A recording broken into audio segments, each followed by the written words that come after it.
Baelon Targaryen, o Bravo. Parte 9. Dorne sempre fora a ferida aberta dos 7 reinos. Desde os dias de Aegon, o Conquistador, que vira suas dragões sangrarem nos céus do sul sem conseguir subjugar o orgulho dornês. Desde Daeron, o jovem dragão, que conquistara com espadas e perdera com canetas. Desde Baelor, o abençoado, que tentara unir com fé e conseguira apenas uma paz frágil. Séculos de desconfiança. Séculos de sangue. Séculos de um muro invisível separando Dorne do resto do reino. Baelon, o Bravo, estava determinado a derrubá-lo. O desafio no 28º ano de seu reinado, Baelon convocou seu conselho.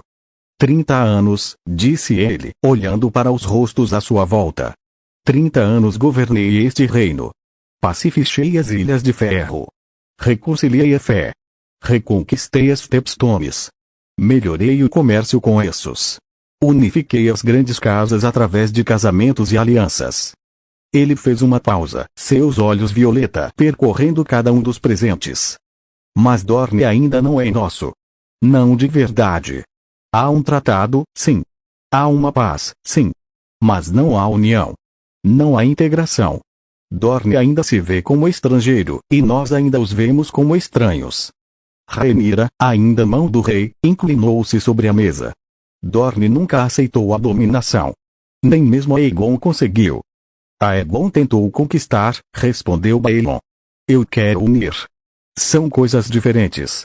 Otto Hightover, velho e encurvado mas ainda com a mente afiada, pigarreou.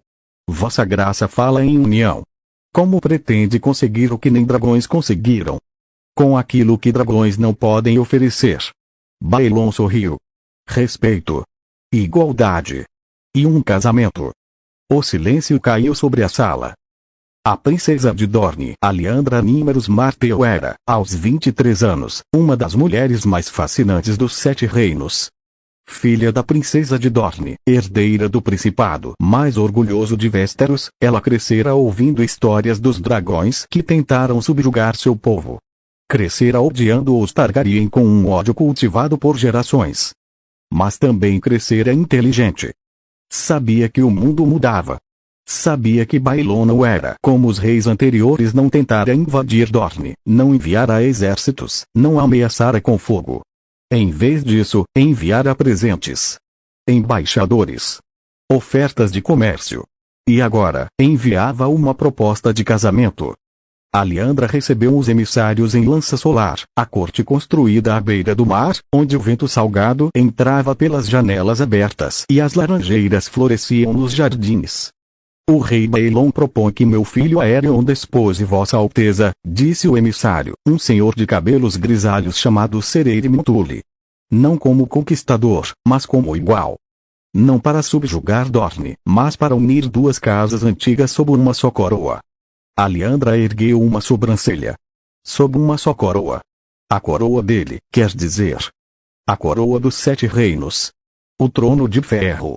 Mas Dorne manteria suas leis, seus costumes, seu governante. O príncipe Aerion viveria aqui, em Lança Solar, metade do ano. Vossos filhos seriam Martell e Targaryen, herdeiros de Dorne e pretendentes ao trono. A princesa ficou em silêncio por um longo momento. Aerion Targaryen, murmurou. Ouvi dizer que é feroz. Que monta um dragão negro. Que prefere a guerra à diplomacia. Ouviu bem, Alteza. Meu príncipe Aerion é tudo isso. Mas também é leal, corajoso, e acima de tudo obediente ao pai. Se o rei Baelon ordenar que ele case e seja gentil, ele será gentil. O emissário sorriu. Além disso, dizem que Vossa Alteza tem o dom de domar até os espíritos mais selvagens. Lyanna riu um som cristalino que ecoou pelas paredes de pedra. Veremos. O encontro. Aerion Targaryen tinha 19 anos quando viu Lyanna Martell pela primeira vez. Fora enviado a Dorne como parte do acordo encontro antes do casamento, para que os dois pudessem se conhecer. Baelon insistira nisso. Não quero que meu filho case como uma estranha. E não quero que Dorne receba um marido que não deseja sua esposa. Vão se encontrar. Conversem. Se não se suportarem, voltaremos atrás. Aerion, que esperara uma noiva dornesa tradicional séria, reservada, talvez amarga, ficou completamente desarmado quando Aliandra entrou na sala. Ela era tudo o que ele não esperava. Morena como a terra depois da chuva, olhos negros como a noite sem lua, e um sorriso que parecia guardar segredos antigos. Veste as sedas coloridas que mostravam mais pele do que qualquer dama do norte ousaria, e em seus cabelos longos, presos em tranças elaboradas, brilhavam anéis de ouro. Príncipe Aerion, disse ela, sua voz um misto de desafio e diversão. Ouvi dizer que queimaria Dorne inteiro se pudesse. Aerion engoliu em seco. Ouvi dizer que Vossa Alteza envenenaria meu vinho no primeiro jantar. Ela riu. Quem sabe ainda enveneno. Depende de como te comportares. Foi o começo de uma guerra, mas de uma guerra diferente. A conquista pacífica, os meses seguintes, foram um constante duelo. Aerion e Aliandra discutiam sobre tudo: política, religião, comida, clima. Ele achava Dorne quente demais. Ela achava o norte frio demais. Ele preferia carne assada. Ela preferia frutas frescas. Ele queria falar de batalhas. Ela queria falar de poesia. Mas, aos poucos, algo mudou. Aerion descobriu que Aliandra era mais que um belo rosto, era estrategista brilhante, política astuta, governante nata. Observava-a resolver disputas entre senhores dorneses com a mesma facilidade com que dançava em festas. Via-a negociar com mercadores de lis com a mesma paixão com que discutia filosofia. Aliandra descobriu que Aerion era mais que um guerreiro sedento de sangue, era leal até a falha, protetor dos fracos, e secretamente, ridiculamente, romântico. Surpreendia-a com flores colhidas nos jardins reais. Defendia sua honra com unhas e dentes quando nobres visitantes faziam comentários maldosos. E, nas noites silenciosas, contava-lhe histórias de sua infância, de seus irmãos, de seu pai, um rei que ele admirava mais que tudo. No 7º mês, Aerion ajoelhou-se diante dela nos jardins de Lança Solar. Não por obrigação, disse ele, com a voz rouca. Não por acordo. Porque te quero, Aliandra. Porque não consigo imaginar minha vida sem tuas discussões, teus risos, teus olhos negros me desafiando todos os dias. Aliandra o observou por um longo momento.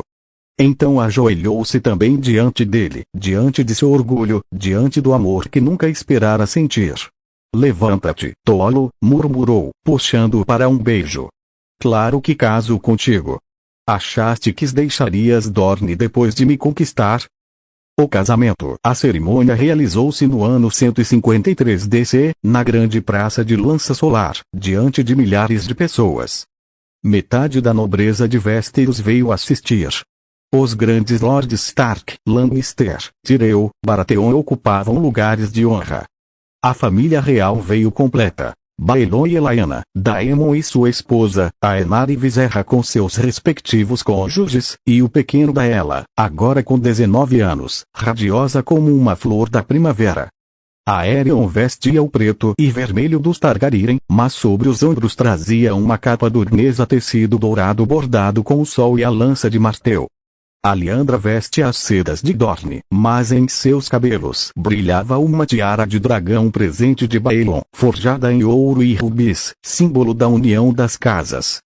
Quando o sumo septão declarou-os marido e mulher com a bênção dos 7 e também dos deuses de Dorne, a multidão explodiu em aplausos. Mas foi o que aconteceu depois que ninguém esqueceria. Aerion, contrariando toda a tradição, ajoelhou-se diante da esposa. Em Westeros, disse ele, em voz alta para que todos ouvissem, a mulher se curva ao marido. Mas em Dorne, aprendi que o verdadeiro amor não conhece curvas. Diante de ti, Aliandra, eu me curvo. Não como príncipe, não como Targaryen, como homem que te ama.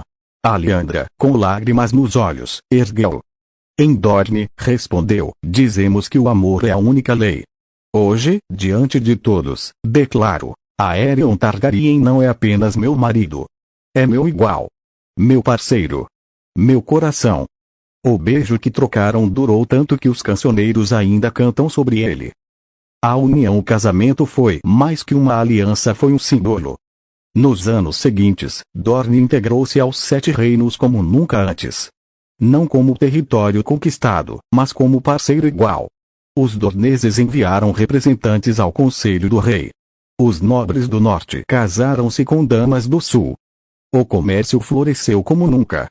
Baelon, em seu discurso após o casamento, resumiu tudo. Por séculos, olhamos para Dorne como inimigo. Por séculos, Dorne nos viu como invasores. Hoje, isso termina. Hoje, não há mais norte e sul. Não há mais conquistadores e conquistados. Há apenas um reino unido não pelo fogo e sangue, mas pelo respeito e amor. Ele ergueu a taça para os noivos. Por Aerion e Aliandra. Pelos 7 reinos. Por Dorne. A multidão respondeu com um rugido. E nos céus, os dragões voaram Vermitor, Vagar, Chama Negra, e todos os outros lançando sombra sobre uma terra que, finalmente, estava em paz. O legado Aerion e Aliandra tiveram 4 filhos, 2 meninos e 2 meninas que carregaram os nomes das 2 casas. O mais velho, Baelon Martell Targaryen, herdaria um dia o principado de Dorne. Quem sabe, sentar-se-ia no Tronos de Ferro como herdeiro de seu tio Daemon. Mas isso era futuro.